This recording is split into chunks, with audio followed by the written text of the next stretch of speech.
અને વાત કરીએ પંચમહાલ જિલ્લાના શહેરમાં 8 ઇંચ કરતાં વધુ વરસાદ વરસતા MGVCLનું સબસ્ટેશન પાણીમાં ગરકાવ થઈ ગયું હતું। સબસ્ટેશનની અંદર 4 થી 5 ફૂટ વરસાદી પાણી ભરાઈ ગયા।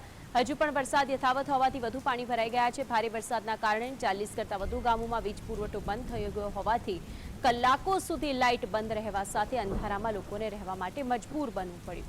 સબસ્ટેશનમાંથી પાણી ઉતરશે નહીં ત્યાં સુધી વીજ પુરવઠો સંપૂર્ણ બંધ રહેશે।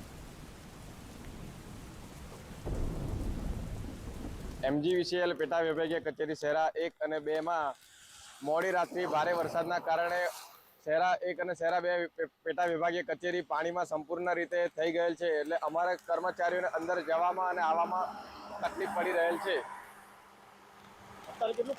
અત્યારે કમર જેટલું પાણી આવી ગયેલ છે, એટલે અમને અવર જવરમાં તકલીફ પડેલ છે। આખી રાતથી વરસાદ મોડી રાતથી પૂરેપૂરો ફૂલ પડી રહ્યો છે, તેમાં અમને અંદર જવામાં આવવામાં તકલીફ પડી।